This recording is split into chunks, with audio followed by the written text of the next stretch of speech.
Assalamualaikum warahmatullahi wabarakatuh. Selamat pagi dan salam sejahtera bagi kita semuanya.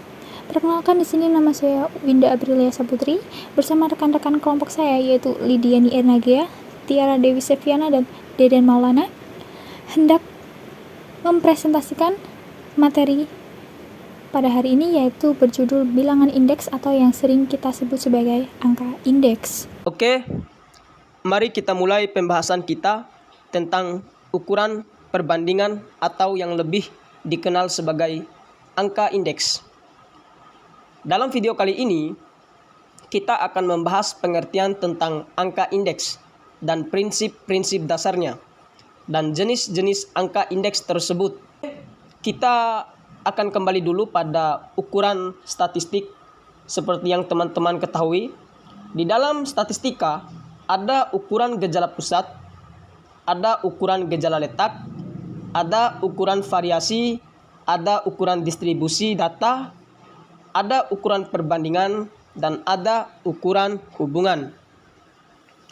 Nah, apa itu ukuran perbandingan? Ukuran perbandingan adalah nilai yang menunjukkan tingkat perbedaan kondisi atau keadaan data yang diperbandingkan. Istilah populernya seperti yang sudah kita singgung di awal tadi, yaitu biasa disebut dengan angka indeks. Angka indeks ini sudah banyak diaplikasikan dalam kehidupan sehari-hari. Misalnya, indeks harga konsumen, makanan, minuman, dan tembakau di dalam bidang ekonomi. Kemudian ada indeks manufaktur, yaitu pun masih di bidang ekonomi. Kemudian ada indeks harga saham gabungan di pasar modal. Ada juga indeks pembangunan manusia, ini sudah mulai merambah ke bidang-bidang di luar daripada ekonomi itu sendiri.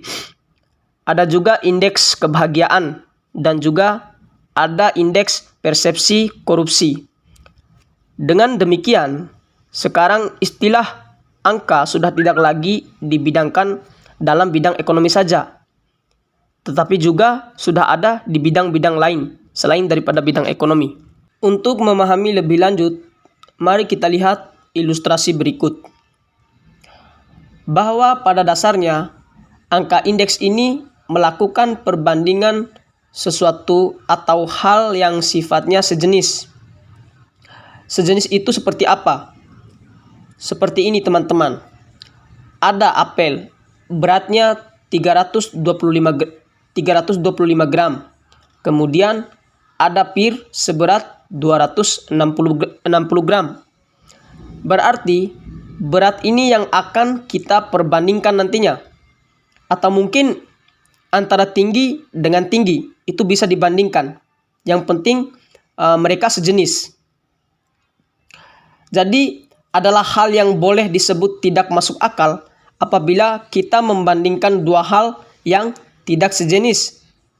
Ataupun seperti membandingkan berat badan dengan tinggi badan.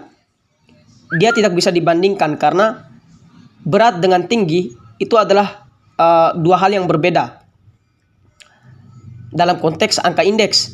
Jadi sekali lagi, berat harus kita bandingkan dengan berat. Catatan penting berikutnya adalah yang harus teman-teman pahami bahwa ketika kita membandingkan, kita harus menentukan terlebih dahulu mana yang akan dijadikan sebagai acuan atau patokan untuk memperbandingkan. Apakah apel? Kenapa apel kita pilih misalnya? Karena apel sudah lebih kita pahami atau sudah ada atau sering kita temui dalam kehidupan kita sehari-hari.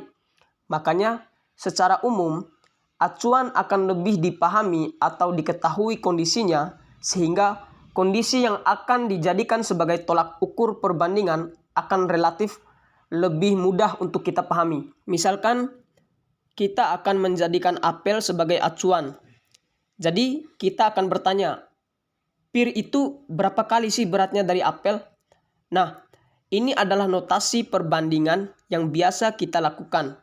Kalau kita mengambil apel sebagai perbandingan, maka kita akan menempatkan berat apel di bawah sebagai pembagi. Kemudian angka 260 kita tempatkan di atas. kalau kita hitung, kita akan memperoleh ini sama dengan 0,80. Atau dalam bentuk perbandingan relatif, dalam bentuk persentase, ini adalah 80%. Berarti berat pir hanya 80% dari berat apel. Angka indeks pada prinsipnya akan menggunakan angka ini, yaitu 80. Berarti kita tidak akan menggunakan lambang persennya tadi di dalam penulisan atau penyebutan angka indeks. Jadi cukup dengan angka 80 saja. Kalau indeks dari pir terhadap apel adalah 80, maka dengan cara lain kita pun bisa menunjukkan perbandingan kedua benda itu, yaitu apel terhadap pir. Maka indeks apel terhadap pir adalah 125. Jadi ingat teman-teman, dua benda yang kita perbandingkan dapat memberikan dua indeks yang berbeda, tergantung mana yang kita jadikan sebagai acuan.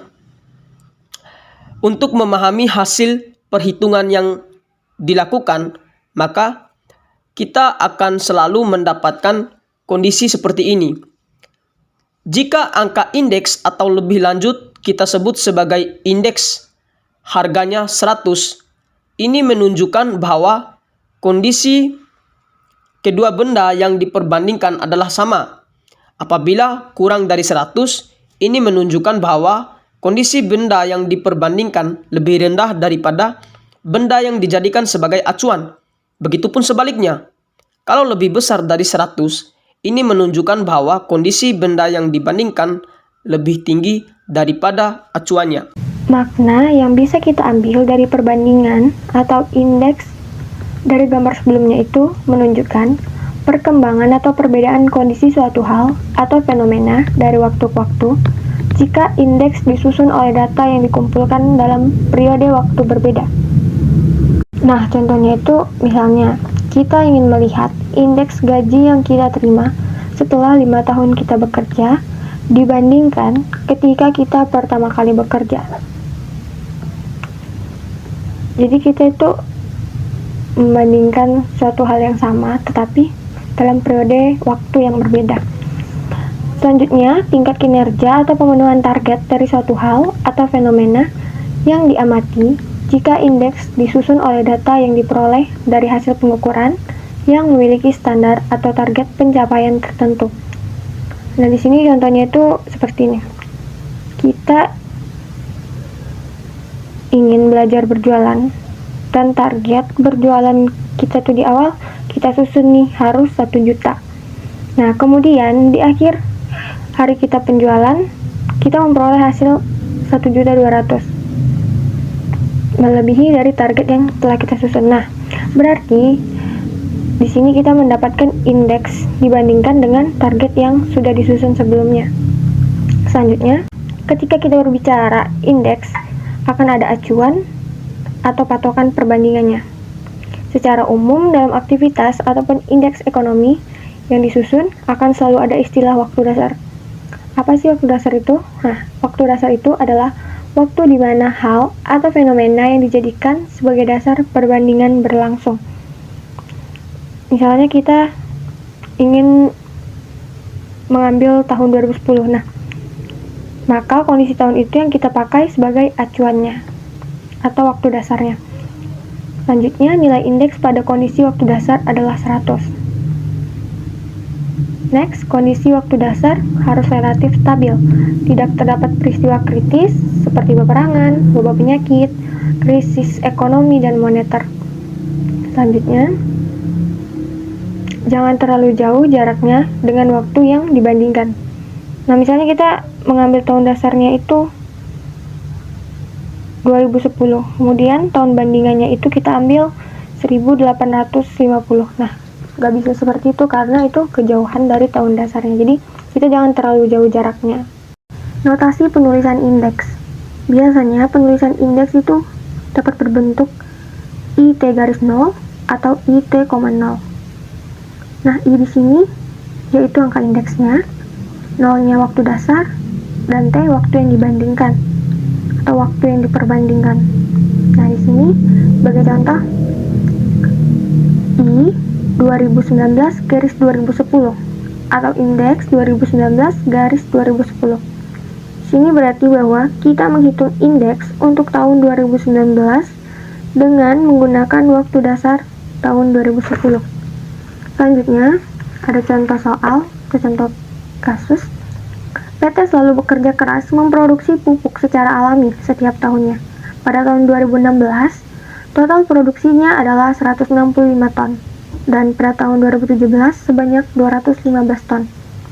Kemudian di sini ada dua pertanyaan. Pertanyaan yang pertama yaitu tentukan indeks produksi tahun 2016 jika produksi tahun 2017 dijadikan waktu dasar. Pertanyaan yang kedua, jika produksi tahun 2016 dijadikan sebagai waktu dasar, berapa indeks produksi tahun 2017?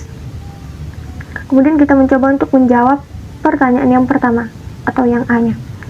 Nah, pertanyaan yang pertama ini, tahun 2017 itu dijadikan menjadi waktu dasarnya.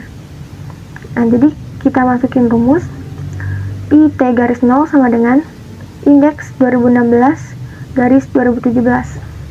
Jadi di sini kita menjumlahkan total produksi tahun 2016, kemudian dibagi total produksi 2017, kemudian kita kalikan 100.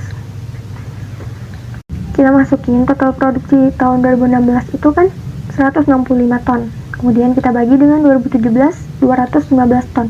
Kita kalikan 100, hasilnya 0,767442. Dan seterusnya dikali 100.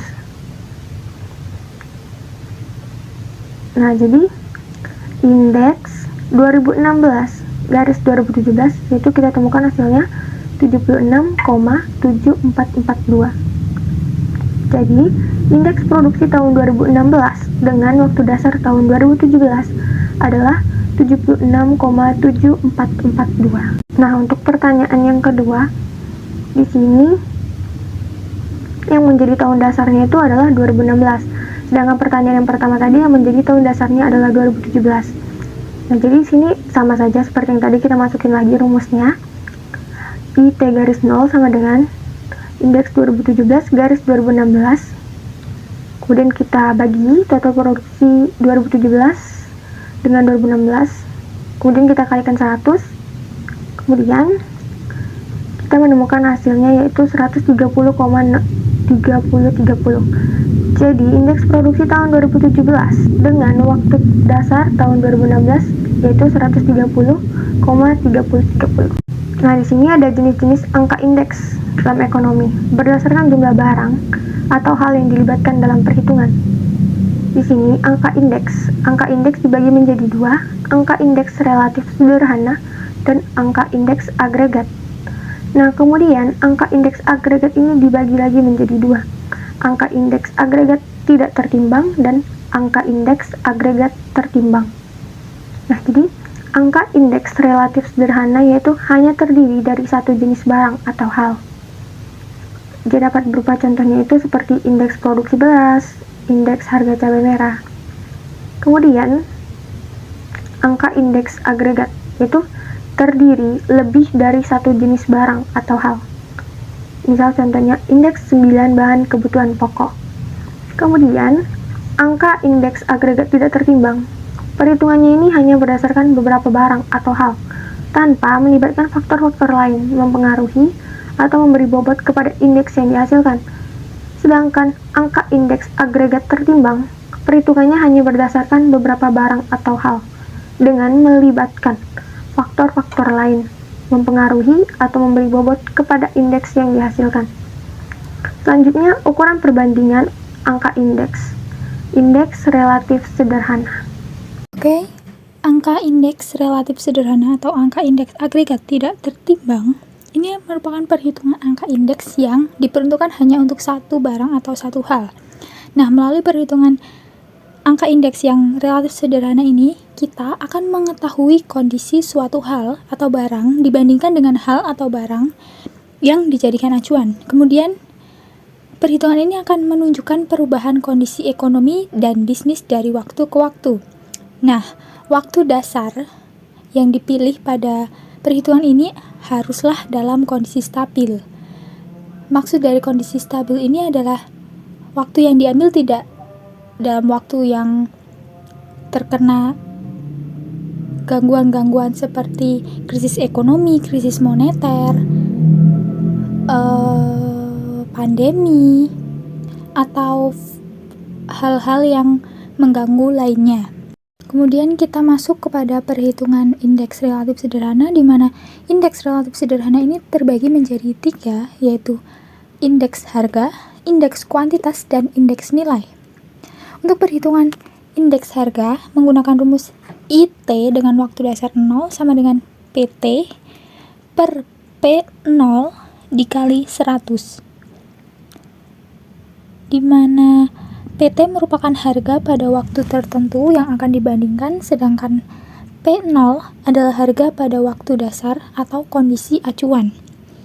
Kemudian untuk angka indeks kuantitas menggunakan rumus IT dengan waktu dasar 0 sama dengan QT per Q0 kali 100, di mana QT merupakan kuantitas pada waktu tertentu yang akan dibandingkan, sedangkan Q0 adalah kuantitas pada waktu dasar atau kondisi acuan. Dan untuk indeks nilai menggunakan rumus IT dengan waktu dasar 0 sama dengan PT dikali QT per P0 dikali Q0 dikali 100, di mana PTQT ini merupakan nilai pada waktu tertentu yang akan dibandingkan, sedangkan P0Q0 merupakan nilai pada waktu dasar atau kondisi acuan. Hitung indeks agregat tertimbang. Nah, indeks agregat tertimbang itu tingkat kepentingannya atau prioritas dari beberapa hal atau produk yang membentuk indeks agregat dipertimbangkan, sehingga ada faktor pengali yang menjadi pembeda. Di sini kita akan menemukan bobot relatif yang berjumlah 1 atau 100%, angka atau jumlah tertentu yang akan dijadikan faktor pengali baik untuk data dari waktu dasar atau waktu tertentu. Angka indeks agregat tertimbang, ini rumusnya, rumus umum angka indeks agregat tertimbang yaitu IT dengan waktu dasar 0 sama dengan rumusnya IT dengan waktu dasar 0 sama dengan sigma PT WI per sigma P0 kali WI dikali 100. Lalu IT dengan waktu dasar 0 itu sama dengan sigma QT WI per sigma Q0 WI dikali 100. Lalu untuk IT waktu dasar 0 sama dengan sigma PT QT WI per sigma P0 Q0 WI dikali 100. Di sini terdapat contoh kasus di mana pemilik warung serba ada mencatat penjualan beras kualitas A pada tahun 2015 dan 2016 sebagai berikut. Pada tahun 2015 harga beras 12.500, sedangkan kuantitasnya 1.500 kg. Sedangkan pada 2016 harga berasnya Rp13.250, sedangkan kuantitasnya Rp1.329. Nah, pertanyaannya di sini adalah tentukan indeks harga, indeks kuantitas, dan indeks nilai dari penjualan beras kualitas A tersebut dengan menggunakan tahun 2015 sebagai waktu dasar. Penyelesaiannya di sini dapat dilihat bahwa rumus perhitungan indeks kuantitas beras kualitas A itu menggunakan rumus yang sudah kita lihat tadi, yaitu IT dengan waktu dasar 0 sama dengan QT per Q0 dikali 100. Nah, waktu dasarnya itu kan tahun 2015 dan kondisi yang dibandingkan pada tahun 2016, maka diperoleh I 2016 per 2015 sama dengan Q 2016 per Q 2015 dikali 100. Q 2016 nya ini adalah 1.329, sedangkan Q 2015 nya adalah 1.500. Maka 1.329 per 1.500 dikali 100. Hasilnya adalah 0,886 dikali 100. Maka I pada waktu dasar 2015 adalah 88,6. Jadi indeks kuantitas beras kualitas A pada tahun 2016 dengan melanjutkan dari indeks agregat harga tertimbang. Di sini ada contoh kasusnya. Berikut adalah data harga dan kuantitas buah dari 3 alat tulis utama yang dijual di sebuah toko alat tulis pada awal tahun 2020. Barangnya yaitu ada buku tulis, ballpoint, dan pensil. Pada bulan Januari, jumlah buku tulis 250, ballpoint 150, dan pensil 80. Untuk harganya, buku tulis 1.750, ballpoint 1.250, dan pensil 750. Untuk bulan Februari, jumlah buku tulis 150, ballpoint 110, dan pensil 40. Sedangkan harga buku tulis 1.850, ballpoint 1.500, dan pensil 850. Pedagang memberikan prioritas penjualan berbeda untuk buku tulis, ballpoint, dan pensil, yaitu dengan perbandingan 5:3:2. Tentukan indeks harga, kuantitas, dan nilai tertimbang untuk penjualan pada bulan Februari 2020 dengan menggunakan waktu dasar bulan Januari 2020. Kita masuk untuk cara menghitungnya. Rumusnya adalah indeks untuk waktu T dengan waktu dasar 0 sama dengan sigma PT kali WI bagi sigma P0 kali WI kali 100. Dengan 0 sama dengan Januari 2020, sedangkan T sama dengan Februari 2020. Sebelumnya kita masuk ke sebelah kiri bawah, kita tulis buku tulis di situ. P0-nya 1.750, untuk ballpoint 1.250, dan pensil 750. Kita tulis lagi di sebelah kanannya PT. Untuk buku tulis 1.850, ballpoint 1.500, dan pensil 850. Selanjutnya di kanannya kita tulis WI. Cara mencari WI itu dengan perbandingan tadi 5:3:2 kalau dijumlahkan 10. Jadi 5/10 sama dengan 0,5, dan selanjutnya 3/10 sama dengan 0,3, selanjutnya 2/10 sama dengan 0,2. Sudah ketemu WI-nya. Sekarang kita mencari PO kali WI. Dengan dikalikan PO kali WI-nya tadi dikalikan, berarti buku tulis tadi 1.750 dikali 0,5 sama dengan 875, ballpoint 1.250 kali 0,3 sama dengan 375, dan pensil 750 kali 0,2 sama dengan 150. Selanjutnya kita mencari PT kali WI. PT-nya tadi buku tulis 1.850 dikali 0,5 sama dengan 925, ballpoint 1.500 kali 0,3 sama dengan 450, dan pensilnya 850 kali 0,2 sama dengan 170. Kemudian kita jumlahkan PO kali WI, PT kali WI-nya di bawahnya. PO kali WI ketemu 1.400 dan PT kali WI sama dengan 1.545. Kita masuk ke perhitungan di atas. Jadi sigma P Februari kali WI dibagi sigma P Januari kali WI kali 100. Tadi kan yang Februari 1.545. Nah, dibagi yang Februari 1.400 kali 100. Hasilnya 1,103571429 dikali 100. Hasilnya lagi 110,3571429.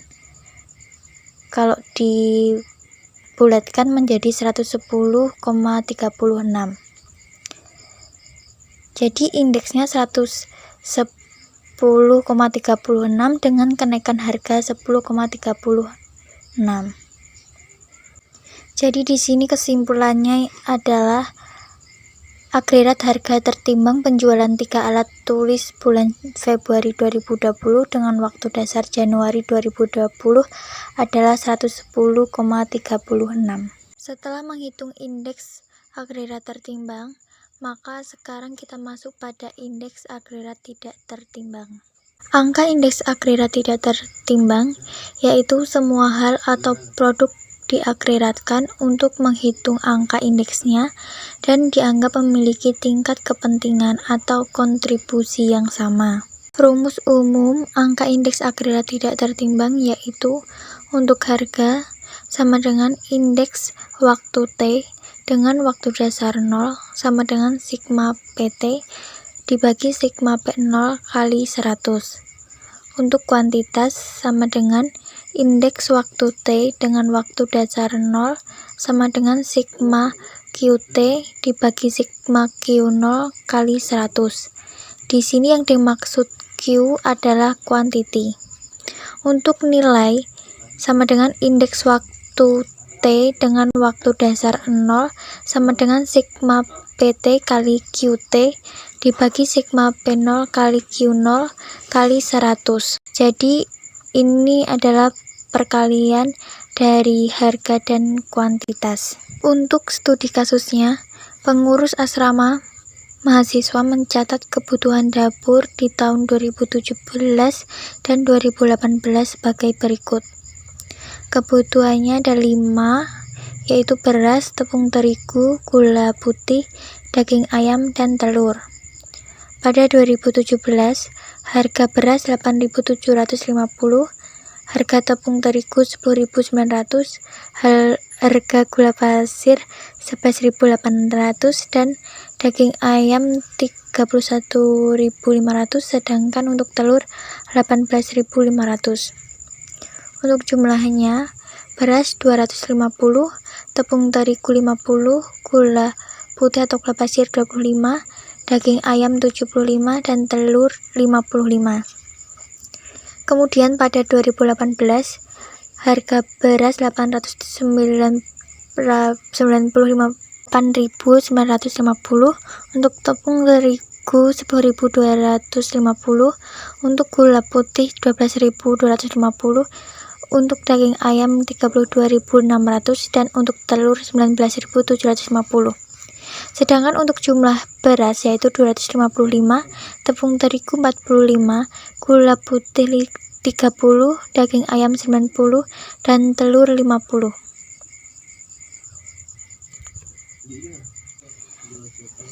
Tentukan nilai indeks agregat tidak tertimbang kebutuhan dapur tahun 2018 yaitu harga yang menggambarkan waktu dasar tahun 2017. Rumus perhitungan indeks agregat harga tidak tertimbang adalah sama dengan indeks waktu T dengan waktu dasar 0 sama dengan sigma PT dibagi sigma P0 kali 100, di mana sigma PT sama dengan jumlah harga pada waktu T dari seluruh hal atau barang atau 5 kebutuhan dapur yang tercatat. Sedangkan pengertian sigma P0 sama dengan jumlah harga pada waktu dasar dari seluruh hal atau barang atau 5 kebutuhan dapur yang tercatat. Sehingga indeks waktu T diganti 2018, sedangkan waktu dasar 0 diganti 2017. Dan menjadilah rumus indeks 2018 per 2017 sama dengan sigma P 2018 dibagi sigma P 2017 dikali 100. Kemudian kita masuk ke cara perhitungannya. Indeks 2018 per 2017 sama dengan sigma P 2018 bagi sigma P 2017 kali 100. Di bawahnya kita tadi cari yang harga pada 2018 dari beras sampai telur. Kita tulis 8.950 dan seterusnya. Sedangkan di bawahnya kita cari harga beras sampai telur pada tahun 2017 dari 8.750 dan seterusnya. Kemudian kita mendapatkan hasil untuk 2018 83.306 per 81.450 dikali 100. ketemu hasilnya 1,02885 kali 100. Sedangkan dibulatkan menjadi 102/89. Jadi indeks akhirat harga tidak tertimbang kebutuhan dapur tahun 2018 dengan menggunakan waktu dasar tahun 2017 adalah 102,89. Dapat disimpulkan juga telah terjadi kenaikan harga kebutuhan dapur sekitar 2,89% dibandingkan dengan harga barang yang sama pada tahun 2017. Saya rasa cukup sekian presentasi dari kelompok kami. Kami ucapkan terima kasih atas perhatian dan waktu yang telah diberikan rekan-rekan semuanya. Kami memohon maaf apabila kami masih banyak kekeliruan dalam menyampaikan materi, dan semoga materi yang kami sampaikan pada hari ini dapat berguna bagi perkuliahan kita ke depannya.